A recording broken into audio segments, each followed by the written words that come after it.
Thank you for choosing Pembrokeshire Caravan Hire. Let me show you around our Elddis 554 caravan. Stepping just inside the caravan, you'll see inside the habitation door you've got these panels. This is to turn all the systems on. You'll see everything light up above. The right hand one, if you press there, that will show you what your battery is doing, and that's at 13.5 volts at the moment. This is the water pump. You turn that on, and it's an external water pump on this particular caravan. And that light will only light up when it's actually drawing water in via the external pump.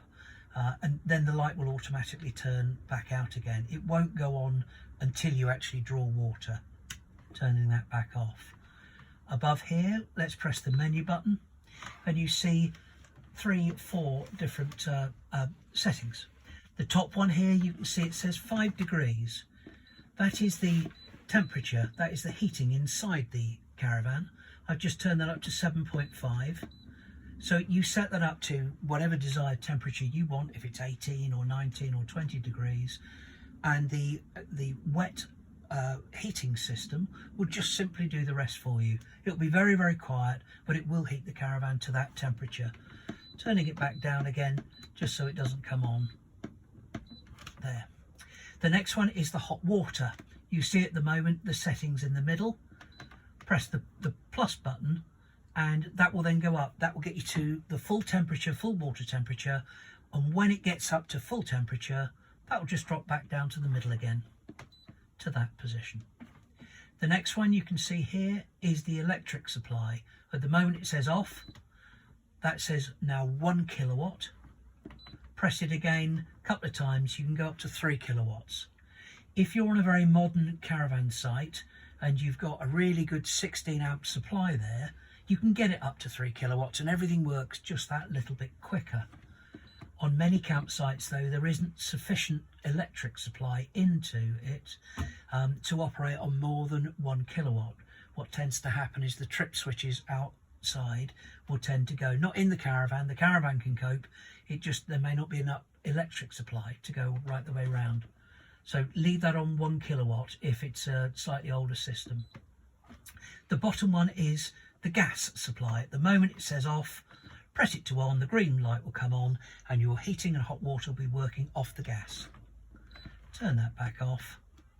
Turn that completely back off. Turn the system back off there. That's an internal light. That is the awning light.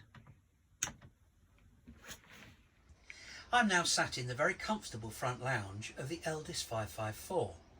As you can see, we have a table which can be extended for something to eat, a cup of tea or a gin and tonic. Some drawers below, storage area beneath the seats, good storage area up above. On this caravan, the first part of the blind is the blackout part, so you're not woken up first thing in the morning when the sun comes up. Pull it down again and you've got your fly screens, which if you've got your windows open, stops any critters coming in to join you. The length of the front seating area isn't as long as on some caravans, but might still be useful for single beds for young children. To produce this into a double bed, pull the slats forwards over the lug, pull the backrest down as infill from both sides, and then you get a good 7 foot long double bed. Make sure also that you turn these over so that you're not fighting with a ridge in your back. On the other side, they're much flatter and you get a much better night's sleep. Opposite the kitchen area, we have storage above, a drawer, and storage below. A microwave, additional work surface, 2 230 volt plug sockets, a 12 volt socket with USB charging points so you can charge your phones, and a spare TV area if you have a TV in there. In the kitchen itself we have everything that you're going to need, from your glasses, all the kitchenalia, everything from your cutlery to melamine tableware to kettles. The full list of everything that we supply is available on our website. Opposite the kitchen area we have storage above, a drawer and storage below. A microwave, additional work surface, two 230 volt plug sockets, a 12 volt socket with USB charging points so you can charge your phones, and a spare TV aerial if you have a TV in there. In the kitchen itself we have everything that you're going to need, from your glasses, all the kitchenalia, everything from your cutlery to melamine tableware to kettles. The full list of everything that we supply is available on our website. The Dometic fridge will work off electric or gas. To turn it on in the first place, press that button, things will illuminate. You'll see on here it's connected to the electric at the moment. If that were to flash and make a beeping noise, it means you haven't got electricity coming in to the caravan. If you wanted to turn it to gas, you'd press across to there, this would illuminate. That one is for leisure battery when you're actually driving the car. So turning it back over here to electric. To turn the temperature up, that's on the very lowest setting right at the moment. Press it once, twice, 3. Number 5 is going to be really, really cold. We tend to find that number 4 is sufficient, otherwise you might find things freezing within the fridge itself. Inside, plenty of space, freezer compartment at the top. Moving into the kitchen area, you'll see we have storage space in the cupboard above with cutlery, cafetiere, plates and cups and stuff. Microwave above. Moving down to your kitchen sink, which has its own draining board, hot and cold tap, that will pull down. Moving to your hob here, you've got 3 gas rings, and they work very simply by pushing in, turning, pressing the clicker button and the igniter button on the front, hold it for a moment, and then you've got your gas coming through there. It has an electric ring as well. We have a grill just down below, which you would grill, make sure that remains open when you're grilling.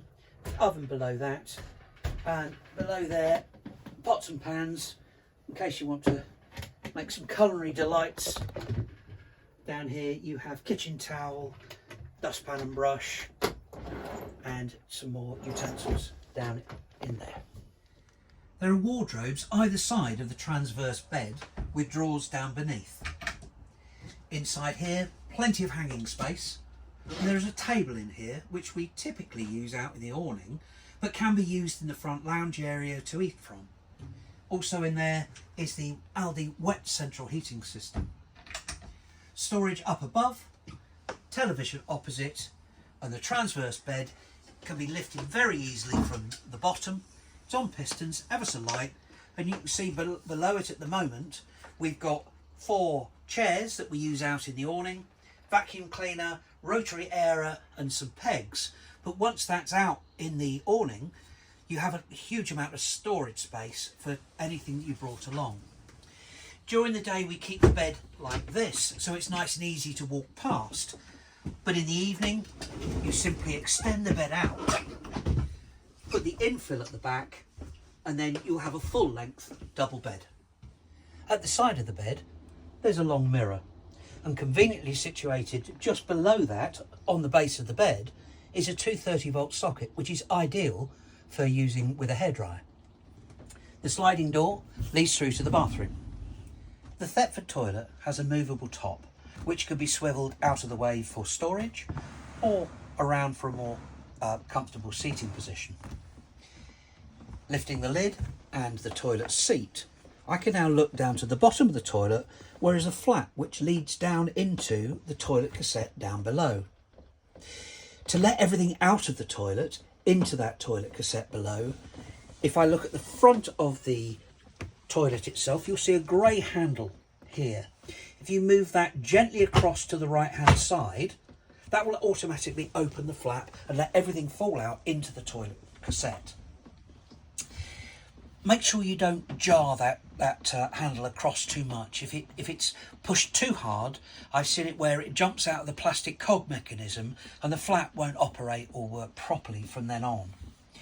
To close it, you reverse the procedure, pulling it back across to the left hand side, and on closing that will become airtight and it will stop any kind of back smell coming from the toilet.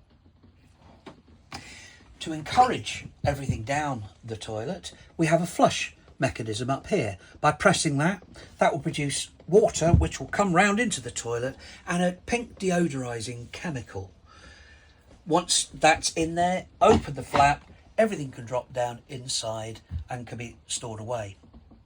Number ones, number twos and toilet paper are absolutely fine to go down the toilet, but please don't dispose of any sanitary products or wipes as the Elson point or the chemical waste point on the campsites aren't designed to cope with them. Shutting that back up there, we can close the lid back down and store it out the way. Please make sure that everyone in your party, and including the children, are aware of how this works, because it will be slightly different from the one at home. The lights for the toilet and shower area are just outside the door, so they can be turned on and off from there. Directly above the toilet is good storage. This is where the Aldi wet central heating system really comes into play, because this radiator is an ideal place to dry your towels. More storage down below the basin, hot and cold water in there, another mirror, and the very generous size shower down at the end is thermostatic and has a full shower screen that comes across. Hopefully that's given you more than enough information for you to be able to enjoy your breakaway in the Elddis 554. In addition to this video, we have a number of other instructional videos on our website, and inside the caravan we always include full operating instructions, a troubleshooting guide and a local information pack. If after these you still have any questions, then please feel free to phone us between 8 AM and 6 PM every day, and we'll try and talk through with you and hopefully sort out any of the issues that you may have. We do hope you enjoy your break.